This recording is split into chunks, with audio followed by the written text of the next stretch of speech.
So hello friends, स्वागत आप सभी का उत्तर प्रदेश की खास खबर में। दोस्तों आइए जानते हैं आज के मुख्य समाचार। दरअसल पेंशन योजना में एक बड़ा बदलाव देखने को मिलेगा। दोस्तों नए साल से 200 रुपए से लेकर 500 रुपए तक हर महीने पेंशन बढ़ने वाली है। आइए जानते हैं बैंक एफडी के बारे में और साथ ही जानेंगे रुपया डॉलर के मुकाबले कितना कमजोर हो गया है। सब कुछ जानेंगे, बेहद जरूरी है, अंत तक बने रहिए। चलिए शुरू करते हैं। देखिए ये बैंक एफडी पर दे रहा है 8% का इंटरेस्ट। कहां पर पैसा लगाने पर मिलेगा ज्यादा ब्याज, आइए जानते हैं। देखिए बैंक में पैसा रखने से ग्रो तो करेगा, लेकिन 3% 4%। अगर आप एफडी कराते हैं तो 8% का रिटर्न आपको मिलेगा। 5 साल के एफडी पर 8% का ब्याज मिल रहा है। बैंक की नई ब्याज दरें जो है वो 3 दिसंबर को लागू हो चुकी है। ऐसे में आप अगर इसमें एफडी कराते हैं, निवेश करते हैं तो बेहतर रिटर्न मिलेगा। लंबे पीरियड में बैंक का यह ऑफर काफी आकर्षक माना गया है। इसके अलावा 1 साल वाली एफडी पर 7.25% का ब्याज मिलेगा। तो छोटे टेन्योर वाली एफडी पर 0.25% तक का ब्याज है। बाकी आप 7 से 14 दिन का, 6 महीने 1 दिन का, 18 महीने पर और 3 साल से 5 साल के बीच का रिटर्न देख सकते हैं। तो सूर्योदय स्मॉल फाइनेंस बैंक जो है वो 8% का रिटर्न दे रहा है। तो अच्छा रिटर्न है, आप इसमें निवेश जरूर करें। और बात कर ले यूपी पेंशन का, तो 15 दिसंबर तक वृद्धा दिव्यांग पेंशन आने वाली है खाते में। सबसे पहले दिव्यांग पेंशन जारी होगा और 15 दिसंबर तक वृद्ध जनों का पेंशन जारी होगा। लगभग 65 लाख पेंशन धारकों को इसका इंतजार है जो वृद्ध जन है। दोस्तों खास बात तो यह है कि नए साल पर 200 रुपए महीना से लेकर 500 रुपए महीना तक का पेंशन बढ़ जाएगा। यानी जो 3000 मिल रहा है वो 3600 से लेकर 4500 तक होगा। दोस्तों एक अहम फैसला हुआ है, एक अहम नई जानकारी सामने आई है। हालांकि इस पर आधिकारिक पुष्टि तो नहीं हुई, लेकिन बताया यही जा रहा है। अब आशा यही होगी कि पेंशन बढ़ जाए। वैसे आपकी क्या राय है कि पेंशन 200 रुपए से 500 रुपए हर महीना बढ़ जाना चाहिए या नहीं? क्योंकि दोस्तों बिहार में 400 रुपए पेंशन मिलती थी जो 1100 रुपए हो गई है। अब ऐसे में पंचायत चुनाव आने वाला है, 2027 का चुनाव आने वाला है और सरकार ने तो 2022 में ही ऐलान किया था पेंशन बढ़ाने का।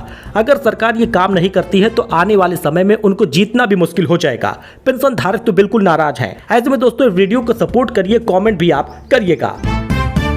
बाबरी जैसी मस्जिद की नींव रखूंगा, रोका तो हाईवे पर होगा मुसलमानों का कब्जा, टीएमसी विधायक ने चेतावनी दी है। टीएमसी विधायक तृणमूल सरकार पर राष्ट्रीय स्वयंसेवक संघ आरएसएस के एजेंट के रूप में काम करने का आरोप लगाते हुए कहा, मैं शांति भंग नहीं करूंगा, लेकिन अगर कोई शांतिपूर्ण कार्यक्रम में बाधा डालेगा तो मैं जवाब देने के लिए तैयार हूं। जी हां, बाबरी जैसी मस्जिद की नींव रखूंगा, ऐसा कहा है टीएमसी विधायकों ने।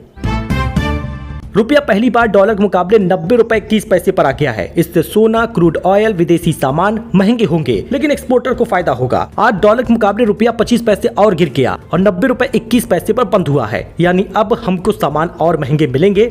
डॉलर के मुकाबले रुपए का सफर जरा आप स्क्रीन पर देखिएगा। रुपए की गिरावट में इंपोर्ट करना महंगा हो जाता है। किसको फायदा किसको नुकसान स्क्रीन पर आप देख सकते हैं। यूपी में मुजफ्फरनगर सबसे ठंडा है, पारा 7 डिग्री तक पहुंचा। लखनऊ में 20 फ्लाइटें लेट हो गई हैं, 7 कैंसिल हैं। स्कूलों का टाइमिंग बदल दिया गया। अगले 2 दिन में भीषण कोहरे का अलर्ट जारी हुआ है। भारत रूस एक दूसरे का मिलिट्री बेस इस्तेमाल कर सकेंगे, रक्षा समझौते को रूसी संसद की मंजूरी मिल गई है। पुतिन के भारत दौरे से पहले यह ऐलान हुआ है। सुप्रीम कोर्ट बोला बांग्लादेश डिपोर्ट की गई गर्भवती महिला को वापस लाए, कानून इंसानियत से बड़ा नहीं। आपको बताते चले केंद्र ने जून में परिवार को देश से निकाला था। सुप्रीम कोर्ट ने बुधवार को केंद्र सरकार से कहा कि वह 9 महीने की गर्भवती सोनाली खातून और उसके 8 साल के बच्चे को बांग्लादेश से वापस लाए। अदालत ने कहा कानून को कभी कभी इंसानियत के आगे झुकना भी होता है। यह फैसला उस याचिका के दौरान आया है जिसमें बांग्लादेश डिपोर्ट किए गए परिवार को भारत वापस लाने की मांग की गई थी। चीफ जस्टिस सूर्यकांत और जस्टिस जय माल्या बागची के बेंच मामले की सुनवाई ये फैसला हुआ है। देखिए जस्टिस ने क्या कहा है। उन्होंने कहा अगर सोनाली के पिता भारतीय नागरिक तो सोनाली और उनका बच्चा भी भारतीय माना जाएगा, उन्हें भारत वापस लाना चाहिए। वही दोस्तों न्यू लेबर कोड अप्रैल 2026 तक लागू हो जाएगा। जल्द प्री पब्लिश करेगी सरकार। 5 की जगह 1 साल में ग्रेच्युटी मिलेगी। Labour and employment minister Mansukh Mandaviya ने बुधवार को 4 नए लेबर कोड जल्द प्री पब्लिश कर दिए जाएंगे, ऐसा कहा। इसके बाद 5 दिन तक कोई भी सुझाव दे सकेगा और फिर फाइनल नोटिफिकेशन आएगा। तत्काल विंडो टिकट के लिए अब ओटीपी जरूरी होगा। कुछ दिनों में सिस्टम देश भर में लागू हो जाएगा। काउंटर बुकिंग को सुरक्षित बनाने के लिए फैसला लिया गया है। भारतीय रेलवे तत्काल टिकटों को काउंटर बुकिंग में बदलाव करने जा रही है। अब पैसेंजर को टिकट कंफर्म करने के लिए मोबाइल पर ओटीपी वेरीफाई करना होगा। यह सिस्टम अगले कुछ दिनों में पूरे देश को सभी ट्रेनों पर लागू कर दिया जाएगा। साथ ही ट्रेन चार्ट तैयार करने का समय 4 घंटे से बढ़ाकर 8 घंटे पहले कर दिया गया है। इससे वेटिंग लिस्ट वाले पैसेंजर को प्लानिंग के लिए ज्यादा समय मिलेगा। पायलट प्रोजेक्ट 17 नवंबर को 52 ट्रेनों पर शुरू हुआ था जो सफल रहा है। दोस्तों किसान धारकों के लिए बड़ी खुशखबरी आ गई है। अगर आप भी एक किसान धारक है और किसान निधि आपको मिल रही थी तो 6,000 की जगह अब 9,000 रुपए मिलेगा। जरा खबर को देखिएगा क्योंकि ये खबर जागरण बिजनेस पर दी गई है। बजट में किसानों को खुशखबरी मिल जाएगी, 6,000 से बढ़कर 9,000 किसान निधि होने वाली है। अगर ऐसा होता है तो हर किस्त जो 2,000 थी वो 3,000 रुपए हो जाएगी। खबर को पूरा सुनिएगा, समझिएगा। केंद्र सरकार ने 2026-27 के लिए बजट तैयार करने का लंबा और कई लेयर वाला प्रोसेस शुरू कर दिया है। यह महीनों तक चलने वाला काम जिसे ministry of finance MOF lead कर रही है। इसमें नीति आयोग, संबंधित मिनिस्ट्री, राज्य, सेक्टर बहुत लोग होते हैं। इस बार बजट में किसानों को लेकर बड़े ऐलान हो जाएंगे। किसान निधि इस बार या तो दोगुनी होगी या तो 3,000 रुपए बढ़ जाएगा। बजट बनाने का काम वैसे तो अगस्त सितंबर से ही शुरू हो गया है। 1 फरवरी को यह पेश होगा। ऐसे में वित्त मंत्री इसका ऐलान करेंगी। किसान निधि अब 9,000 रुपए होता है तो 3,000 रुपए हर किस्त में मिलेगा। अब पूरी डिटेल आप स्क्रीन पर देख सकते हैं, समझ सकते हैं। वहीं पर कई मीडिया रिपोर्ट में तो 12,000 रुपए राशि होने के भी दावे किए गए हैं। दोस्तों किराए पर मकान देने वाले डिटेल सावधान हो जाएं क्योंकि सुल्तानपुर में OLX से डिटेल उठाकर फ्रॉड हुआ है। बिछाया ट्रेडिंग का लुभावना जाल। यह घटना किसी को भी बेचैन कर सकती है। बड़े शहरों से लेकर छोटे कस्बों तक के मकान किराए पर देने लेने का चलन बढ़ता जा रहा है। मकान मालिक अपने खाली कमरों की सूचना किराएदारों तक पहुंचाने के लिए OLX का भी सहारा लेते हैं, लेकिन अब सावधान होने की जरूरत है। सुल्तानपुर में जरा सी लापरवाही एक मकान मालिक के लिए सिर दर्द बन गई है। OLX पर उन्होंने अपनी पूरी जानकारी दी थी किराए पर देने के लिए। OLX पे मकान मालिकों को डिटेल निकालकर पहले उनके यहाँ किराए पर मकान लेते थे, फिर भरोसा जीतकर फ्रॉड करके फरार हो जाते थे। सुल्तानपुर में साइबर क्राइम पुलिस को बड़ी सफलता मिली है। बिहार से 3 ऐसे बदमाशों को गिरफ्तार किया गया है जो OLX पर कमरा किराए पर लेने के जरिए संपर्क में आते थे। ट्रेडिंग सहित तमाम लुभावनी लालच देकर उनसे मोटी रकम वसूल कर फरार हो जाते थे। तो दोस्तों ऐसी चीजों से आप बचिए। किराए पर डिटेल देने से पहले या लेने से पहले सोच समझ कर काम करिएगा। दोस्तों सुल्तानपुर में मिलावटी मिठाई और फास्ट फूड का कारोबार बढ़ गया है। ऐसे में बिना लाइसेंस चल रही हैं कई दुकानें। अधिकारी बने हैं मूक दर्शक। आपको बताते चले कि सुल्तानपुर के बाजारों में मिलावटी मिठाई, बिना लाइसेंस फास्ट फूड का कारोबार इतनी तेजी से बढ़ गया है कि सीधे सीधे कैंसर को बुलावा दे रहा है। दोस्तपुर, बिलवारी, बिरसिंहपुर और छित्तेपाटी जैसे प्रमुख बाजारों में घटिया खोआ, सिंथेटिक घी और हानिकारक रंगों से बनी मिठाइयां खुलेआम बेची जा रही हैं। देखिए एक्सपर्ट क्या कह रहे हैं। डॉक्टरों के अनुसार ऐसी मिलावटी खाद्य पदार्थ के सेवन से फूड पॉइजनिंग, पेट, आंत के संक्रमण, त्वचा रोग, लीवर, किडनी की गंभीर बीमारियां हो रही हैं। ऐसे में आप इन बाजारों से सामान लेने से बचिएगा और हो सके तो किसी जानी मानी दुकान से, अच्छी दुकान से जिस पर आपको पूरा भरोसा हो कि मिलावट ना हो, उसी से लीजिए क्योंकि सेहत है तो सब कुछ है। अब इन जरूरी कामों के लिए आधार कार्ड जरूरी नहीं है, मान्य नहीं होगा। कौन सा दस्तावेज अब जरूरी है जरा देखिएगा। उत्तर प्रदेश में रहने वाले लोगों के लिए एक महत्वपूर्ण जानकारी सामने आई है। आज के समय में आधार कार्ड का उपयोग लगभग हर सरकारी निजी काम में होता है, लेकिन अब राज्य सरकार ने एक बड़ा आदेश जारी किया है। इसके तहत बेहद जरूरी प्रक्रिया में आधार कार्ड को मान्य दस्तावेज नहीं माना जाएगा। इस बदलाव के चलते कई लोगों के जरूरी कार्य प्रभावित हो रहे हैं। आधार कार्ड से जन्म प्रमाणित अब नहीं होगा। उत्तर प्रदेश सरकार ने स्पष्ट कह दिया है कि अब आधार कार्ड को जन्म प्रमाण पत्र या जन्म तिथि के प्रमाण के रूप में स्वीकार नहीं किया जाएगा। सरकार ने कहा कि आधार केवल पहचान पत्र के रूप में उपयोगी है, लेकिन यह किसी भी व्यक्ति पर जन्म तिथि का आधिकारिक प्रमाण नहीं देता। इसलिए इसे जन्म से संबंधित दस्तावेज न माना जाए, न स्वीकार किया जाए।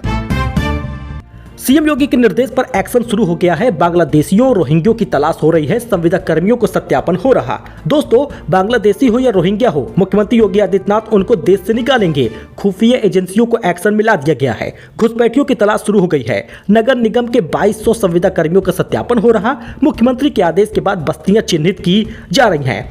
सबसे पहले कबाड़ियों को, जो कबाड़ वगैरह बिनते हैं, कूड़ा बिनते हैं, इनको टारगेट किया गया है क्योंकि बताया जा रहा है कि सबसे ज्यादा बांग्लादेशी, रोहिंग्या इन्हीं में हो सकते हैं। संभावना इसी में प्रबल है। EPFO ने UN आधार लिंकिंग की डेडलाइन बढ़ाने से इनकार कर दिया है। नॉर्थ ईस्ट राज्यों के कर्मचारियों को नवंबर का PF निकालने में दिक्कत होगी।